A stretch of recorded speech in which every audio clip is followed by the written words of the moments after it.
Dear student, कैसे हो? तो देखिएगा, इससे लास्ट वीडियो में हमने एप्लीकेशन ऑफ ओवरलैपिंग के बारे में डिस्कस किया था। उसमें मैं आपको group number 15, group number 16, group number 17 और एनर्जी के कंक्लूजन के बारे में डिस्कस कर चुका था। आज हम यहाँ से नेक्स्ट एप्लीकेशन के बारे में डिस्कस करने वाले हैं। उसमें से पहला मैं ग्रुप नंबर 14 के बारे में थोड़ा सा डिस्कस करूँगा, उसके बाद हम नेक्स्ट एप्लीकेशन के बारे में डिस्कस करेंगे। तो देखिएगा, सबसे पहले मैं ले रहा हूँ ग्रुप नंबर 14। आपको पता है बेटा, ग्रुप नंबर 14 में कार्बन है, टेट्रावेलेंट है, कोई लोन पेयर नहीं होता। सिलिकॉन है, इसके पास भी कोई लोन पेयर नहीं होगा। आप बताओ इनके बॉन्ड लेंथ का ऑर्डर क्या होगा? तो इसका बॉन्ड लेंथ सिलिकॉन का ज़्यादा है। और बॉन्ड एनर्जी की बात करूँ तो बेटा बॉन्ड एनर्जी कार्बन की ज़्यादा है। ये हम लास्ट वीडियो में भी डिस्कस कर चुके थे। क्योंकि यहाँ पे लोन पेयर नहीं है तो यहाँ पर नो लोन पेयर। अगर नो लोन पेयर तो नो एलपी एलपी रिपल्सन। अगर लोन पेयर नहीं है तो बेटा यहाँ पे लोन पेयर रिपल्सन भी नहीं होगा। और अगर लोन पेयर रिपल्सन नहीं होगा तो यहाँ पर हमारा जो साइज है वो आपका कंसिडर फैक्टर होगा। अब बारी आती है इसी में एक क्वेश्चन की। क्वेश्चन क्या है कि बेटा CO2 is gas. CO2 is gas, CO2 gas है, वाहिल SiO2 silica is solid. Silica solid है जबकि CO2 गैस है, ऐसा क्यों? बताइएगा, CO2 गैस है जबकि SiO2 सॉलिड है, ऐसा क्यों? तो उसका रीजन है इनका स्ट्रक्चर। क्योंकि आप देखो बेटा, CO2 का स्ट्रक्चर होता है O double bond C double bond O, जिसमें आपका इधर भी सिग्मा, इधर भी सिग्मा, इधर भी पाई, इधर भी पाई। कहने का मतलब कार्बन पे 2 सिग्मा और 2 पाई होते हैं। कार्बन पे 2 ही तो सिग्मा है और 2 ही क्या है बेटा? पाई है। और SiO2 की बात करूं तो SiO2 तो एक नेटवर्क लाइक स्ट्रक्चर है, अर्थात ये तो एक जेंट मॉलिक्यूल के पार्ट का है, जहां पर एक सिलिकॉन 4 ऑक्सीजन के साथ बाइंड होकर एक बहुत बड़ा लॉन्ग चेन का फॉर्मेशन करता है बेटा। बट यहाँ पर ऑक्सीजन सिंगल बॉन्डेड होता है। तो आपको पता है यहाँ पर एक ऑक्सीजन के अराउंड 4 सिग्मा बॉन्ड है। अब आप देखो यहाँ पर 4 सिग्मा बॉन्ड है, तो इसका मतलब बेटा यहाँ पाई है, यहाँ सिग्मा है। तो यहाँ पर आपके पास CO2 में क्या होगा सुनना, यहाँ पर ऑक्सीजन और कार्बन दोनों सेकंड पीरियड के एलिमेंट है। तो smaller in size both atom, दोनों एटम आपके स्मॉलर इन साइज है। और दोनों अगर एटम स्मॉलर इन साइज है तो बेटा यहाँ पर आपका इफेक्टिव ओवरलैपिंग है।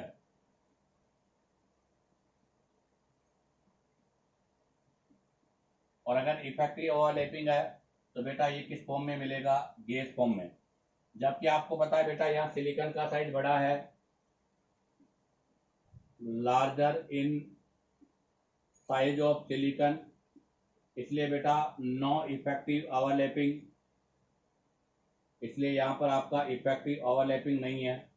और इफेक्टिव ओवरलैपिंग नहीं होने की वजह से ये आपके कौन सी फॉर्म में होगा बेटा? सॉलिड फॉर्म में होगा। अर्थात आपके पास यहाँ पर वीक बॉन्ड फोर्स है,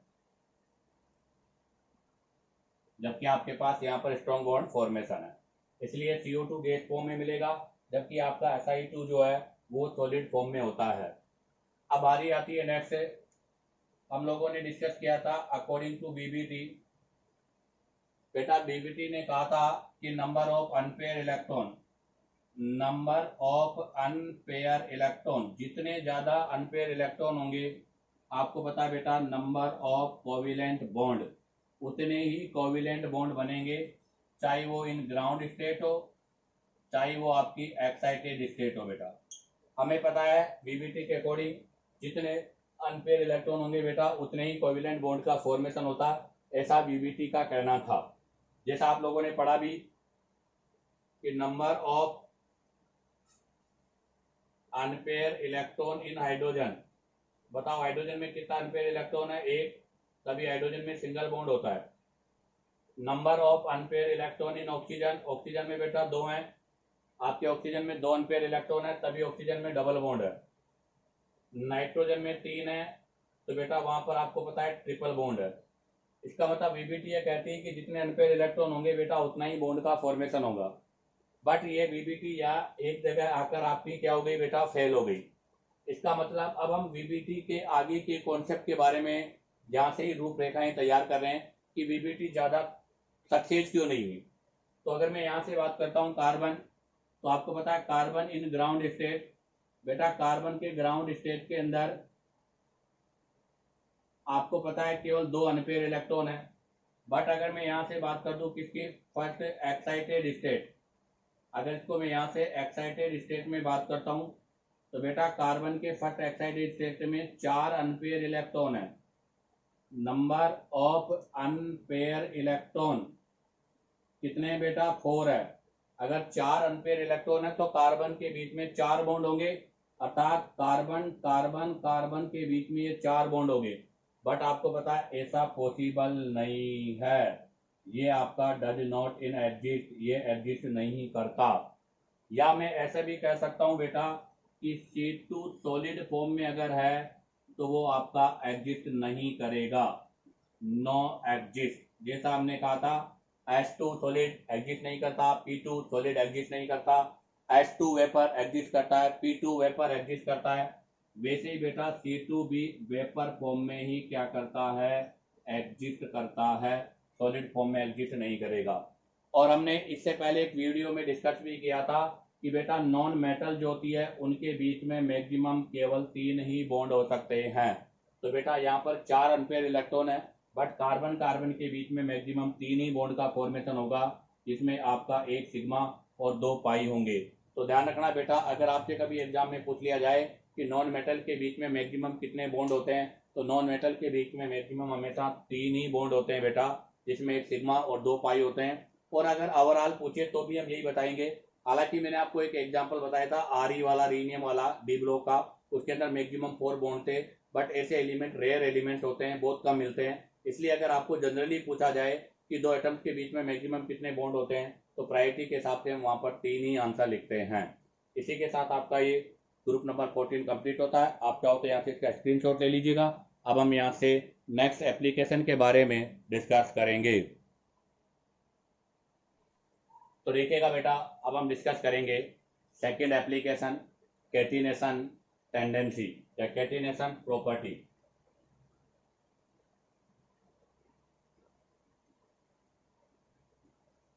क्या होता है,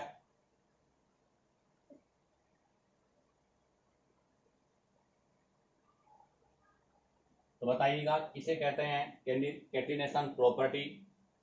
कैटिनेशन प्रॉपर्टी का मतलब होता है बेटा फॉर्म ए लॉन्ग चेन, अर्थात एटम आपस में कंबाइन होकर एक लॉन्ग चेन का फॉर्मेशन करते हैं, उसी को हम बोलते हैं बेटा कैटिनेशन। तो कैटिनेशन का मतलब हो गया tendency to form long chain, एक लंबी चेन का फॉर्मेशन करना आपका क्या कहलाएगा बेटा, कैटिनेशन कहलाता है। अब आप देखिएगा, आगे मैं डिस्कस करता हूं कैटिनेशन टेंडेंसी या कैटिनेशन प्रॉपर्टी का। तो कैटिनेशन प्रॉपर्टी के बारे में अगर हम बात करें तो आपका जो कैटिनेशन प्रॉपर्टी है, catenation property is directly proportional to beta bond energy होता है। जिसका बॉन्ड एनर्जी ज्यादा होगा अर्थात उसके अंदर बॉन्ड बनाने की नेचर ज्यादा होगी, और अगर उसमें बॉन्ड बनाने का नेचर ज्यादा होगा तो बेटा उसके अंदर कैटिनेशन टेंडेंसी भी क्या होगी, मोर होगी। अब बॉन्ड एनर्जी का मतलब क्या है, हमने इससे पहले डिस्कस किया था कि बॉन्ड एनर्जी हमेशा साइज के इनडायरेक्टली प्रोपोर्शनल है, आपका यही डोमिनेंट। बेटा बॉन्ड एनर्जी जो है वो साइज के इनडायरेक्टली प्रोपोर्शनल है, और ये आपका डोमिनेंट फैक्टर भी है। और दूसरा है 1/लोन पेयर रिपल्सन, और ये केवल आपके सेकेंड पीरियड के एलिमेंट पर ही अप्लाई होगा, और वो भी जब सिंगल बॉन्डेड हो। तो देखिएगा, अब मैं कैटिनेशन टेंडेंसी की बात करता हूं तो सबसे पहले ग्रुप नंबर 14 के एलिमेंट ही लेता हूं। ग्रुप नंबर 14 में देखो कार्बन कार्बन, सेकेंड है बेटा सिलिकॉन सिलिकॉन, थर्ड है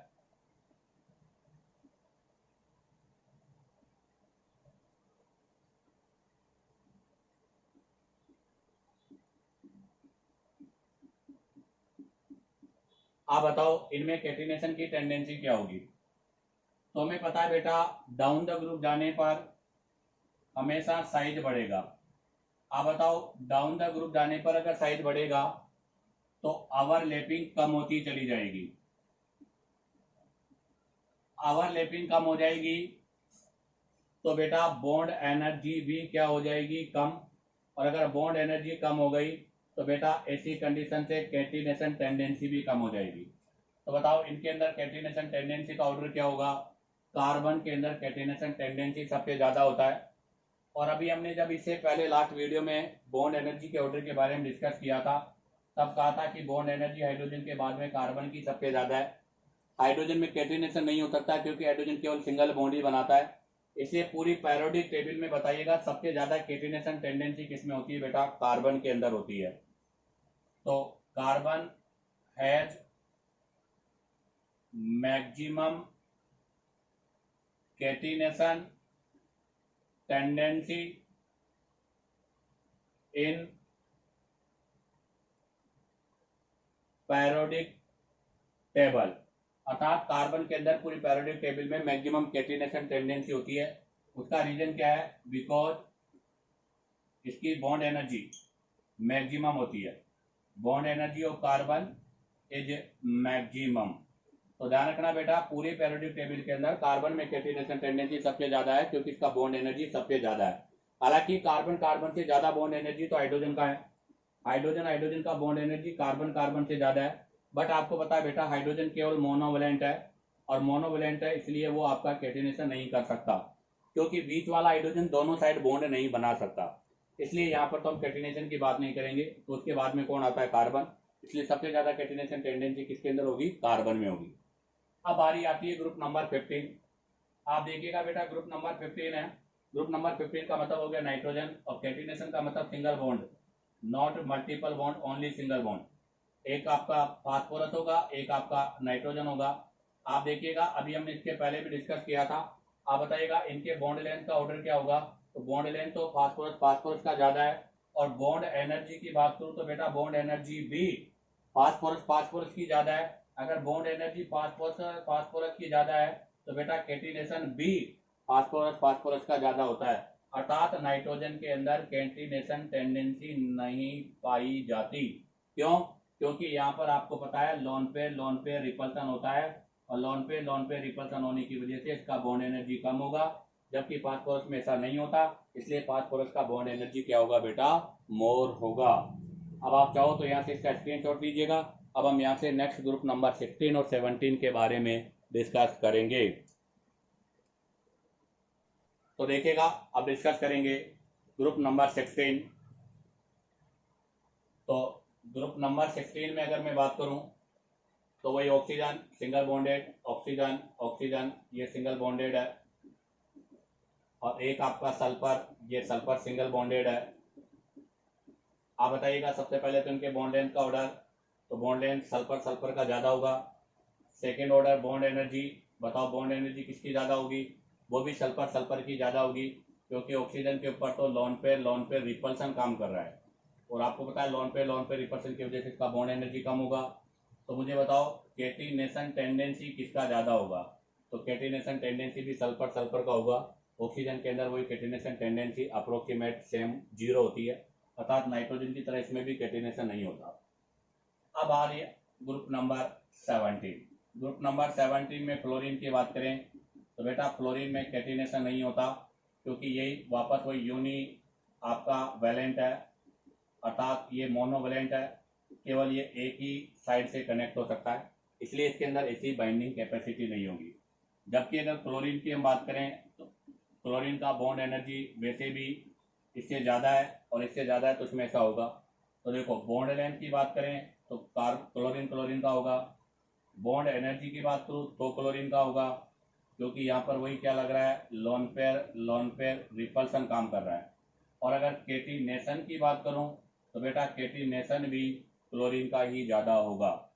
तो ध्यान रखना हमेशा जो कैटिनेशन टेंडेंसी है, एक ग्रुप नंबर 14 को छोड़ दो, क्योंकि ग्रुप नंबर के 14 जो एलिमेंट होते हैं उनमें लोन पेयर नहीं होता, इसलिए वहां पर कार्बन अर्थात सेकंड पीरियड वाले एलिमेंट की कैटिनेशन है। बाकी ग्रुप 15, 16, 17 के अंदर सेकंड जो पीरियड के एलिमेंट है उनमें कैटिनेशन टेंडेंसी नहीं होती, जबकि थर्ड पीरियड के एलिमेंट में कैटिनेशन टेंडेंसी होती है। क्यों, क्योंकि सेकंड पीरियड एलिमेंट में लोन पे रिपल्सन होता है। अब बारी आती है ओवरऑल कैटिनेशन टेंडेंसी का ऑर्डर। तो मैं यहाँ से ओवरऑल कैटिनेशन टेंडेंसी ऑर्डर के बारे में डिस्कस कर रहा हूँ। तो बेटा आपने कहा था सबसे ज़्यादा कैटिनेशन टेंडेंसी कार्बन की, क्योंकि इसकी बॉन्ड एनर्जी सबसे ज़्यादा है। उसके बाद में आती है बेटा सल्फर की, क्योंकि अभी हमने देखा था सल्फर के अंदर S8 फॉर्म बनाने की टेंडेंसी होती है। और बेटा सल्फर और फास्फोरस की बॉन्ड एनर्जी सेम है, इसलिए सल्फर और फास्फोरस के अंदर जो है वो सेम है।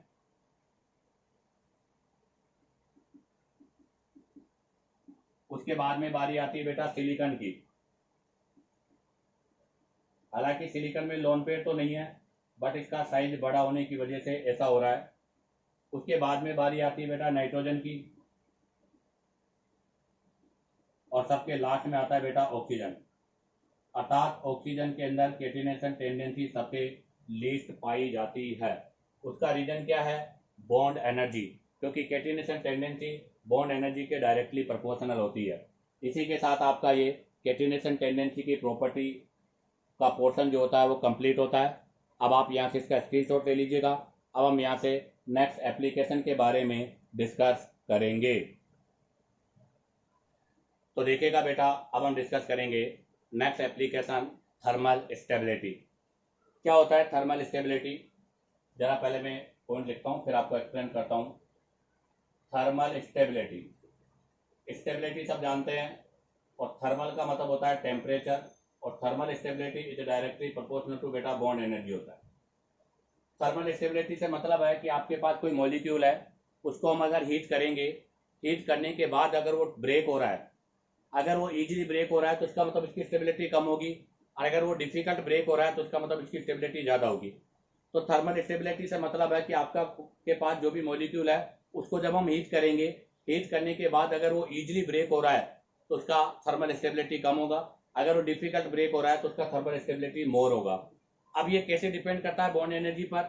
आपको पता है अगर बेटा बॉन्ड एनर्जी ज़्यादा होगा तो बाइंड होने की कैपेसिटी ज़्यादा होगी, अर्थात वो स्ट्रांगली बॉन्ड होंगे। अगर वो स्ट्रांगली बॉन्ड होंगे तो उसको तोड़ना आसान नहीं होगा, अगर उसको ब्रेक करना आसान नहीं होगा तो उसकी थर्मल स्टेबिलिटी भी क्या होगी बेटा? मोर होगी। तो इसका मतलब मैं इसको ऐसे लिख सकता हूँ, कैसे जरा देखना, कि आपके पास कोई ये मॉलिक्यूल है, इसका बॉन्ड एनर्जी क्या है बेटा? मोर है। बॉन्ड एनर्जी मोर से मतलब है मोर अट्रैक्शन है इसके अंदर।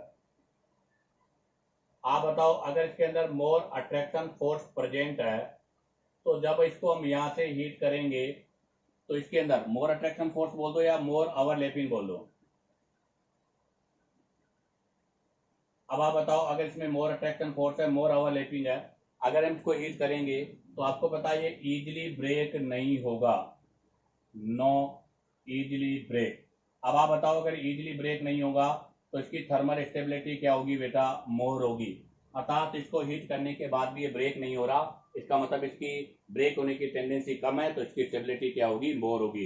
इसलिए थर्मल स्टेबिलिटी हमेशा बॉन्ड एनर्जी के डायरेक्टली प्रोपोर्शनल है। तो अब हम यहाँ से डिस्कस करने जा रहे हैं। पॉइंट जो हमारा है वो है थर्मल स्टेबिलिटी ऑफ हाइड्राइड।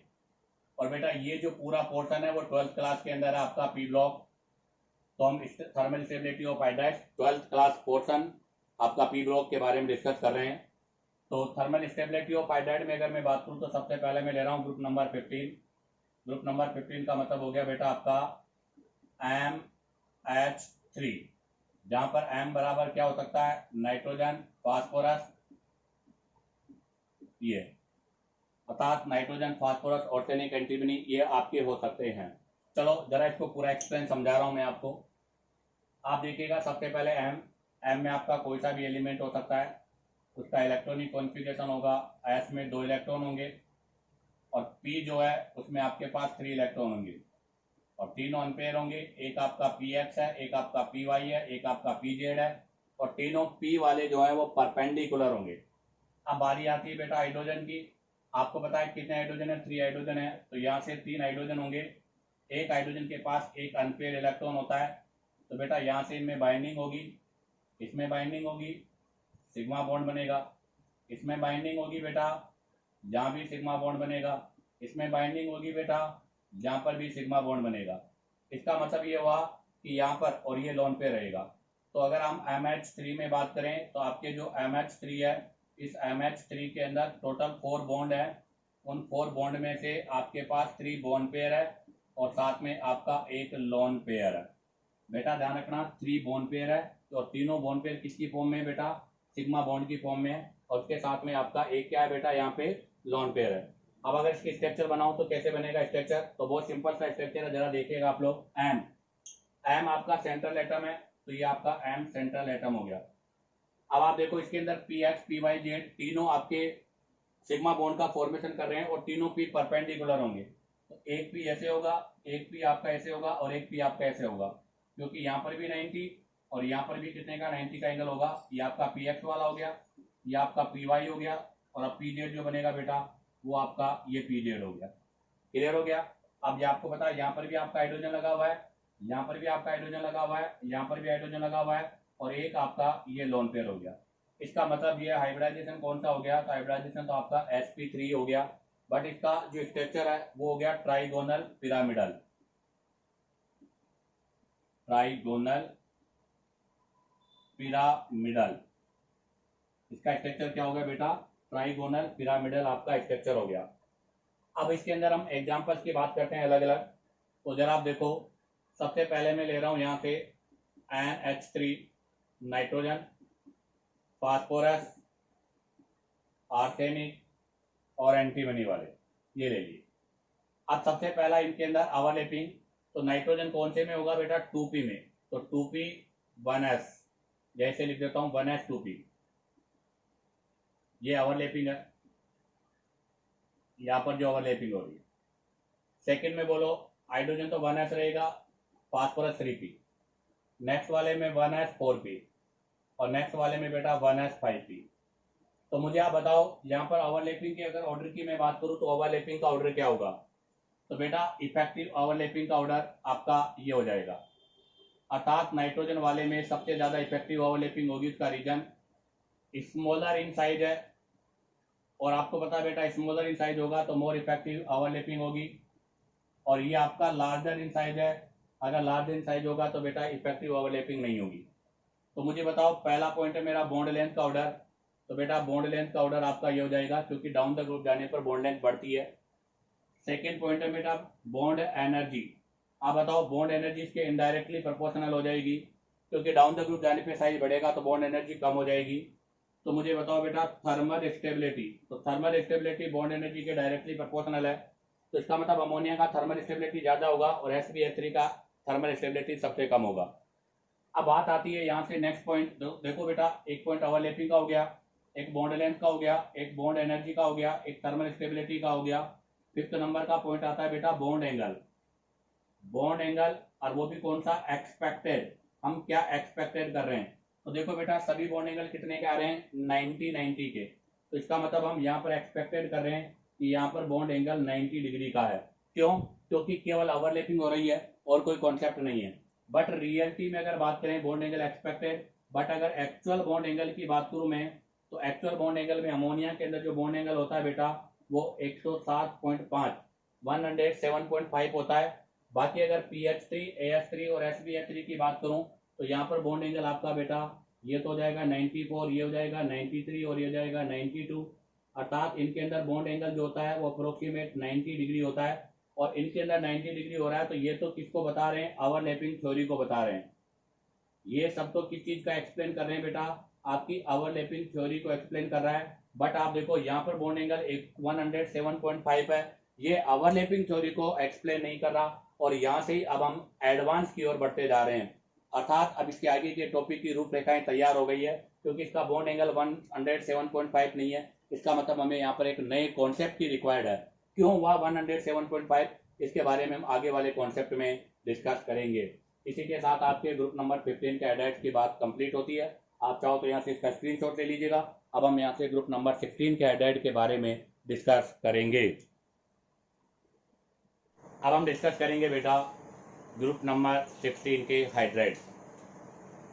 तो देखिएगा ग्रुप नंबर 16 के हाइड्राइड्स, तो ग्रुप नंबर 16 उसके हाइड्राइड जो होते हैं बेटा वो होते हैं आपके H2M। कैसे होंगे बेटा, वो होंगे आपके H2M, जहाँ पर M बराबर क्या हो सकता है, ऑक्सीजन, सल्फर, सेलुरियम, टेलुरियम कैसे बनेंगे? एम इसका इलेक्ट्रॉनिक कॉन्फ़िगरेशन, इसमें 2 इलेक्ट्रॉन होंगे।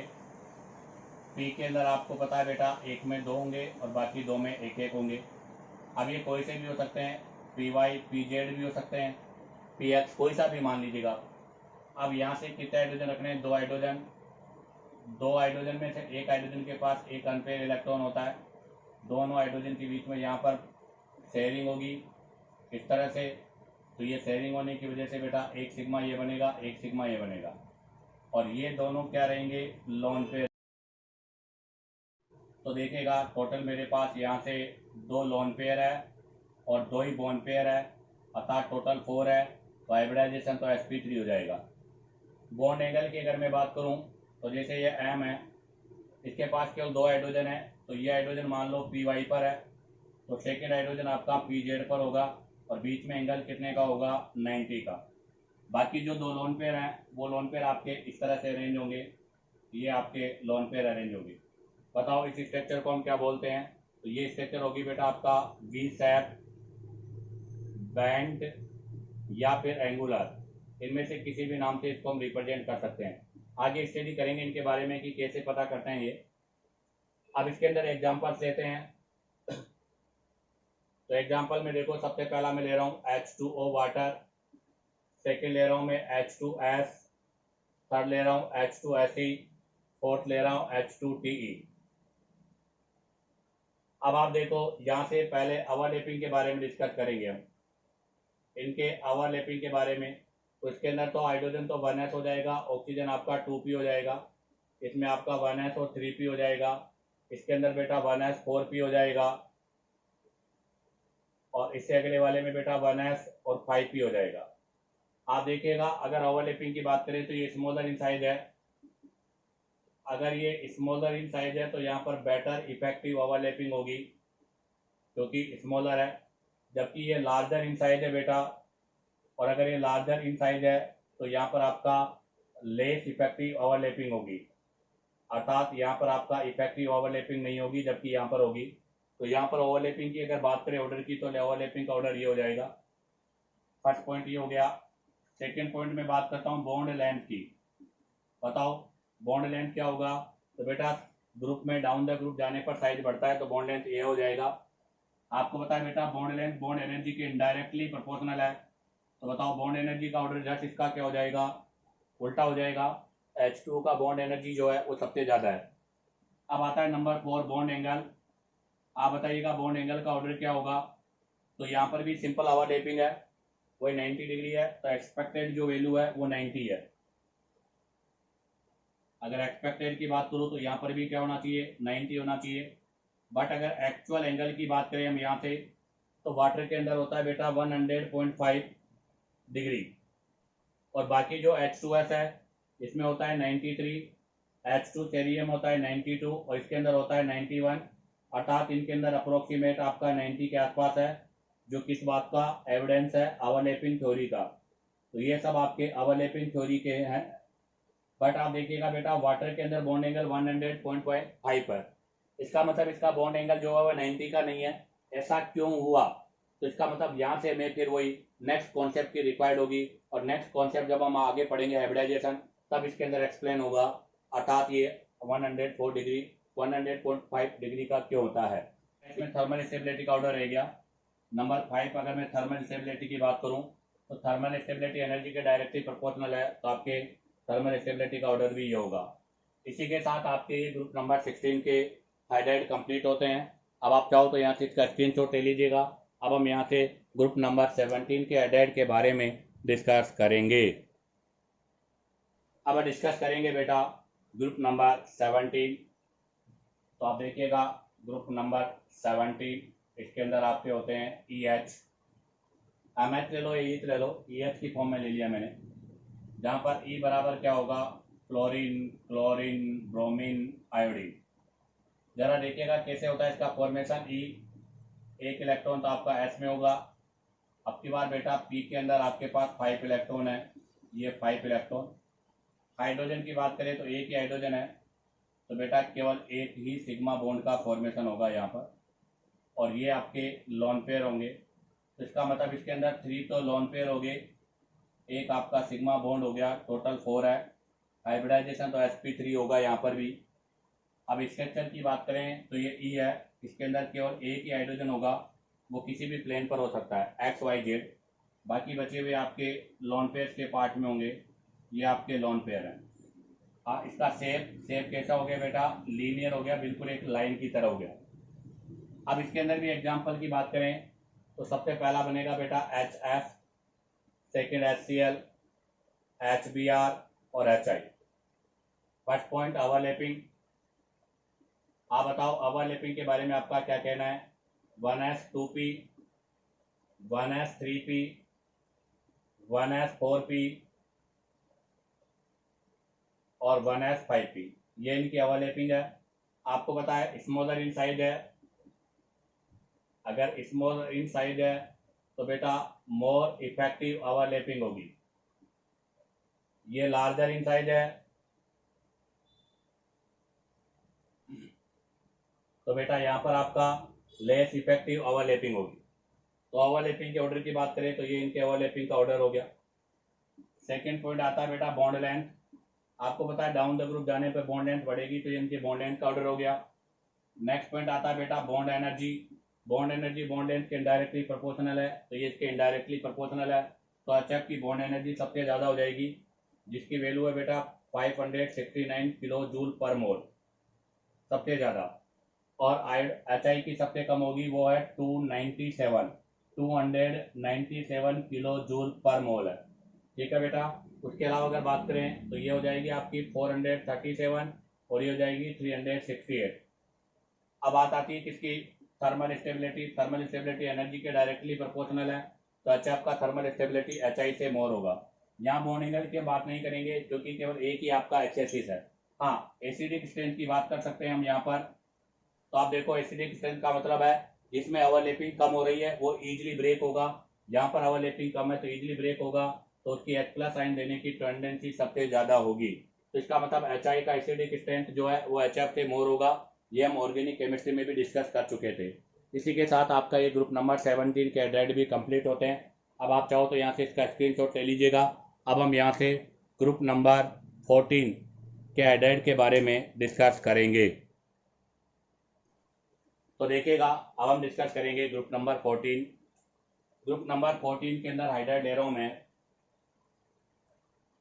CH4 methane. कैसे होता है इसका फॉर्मेशन और इसके बाद में हमें क्या जरूरत पड़ी हाइब्रिडाइजेशन की। तो आप देखिएगा कार्बन के पास है क्या बोलते हैं, ये तो 2s हो गया बेटा, और 2p में केवल 2 इलेक्ट्रॉन है।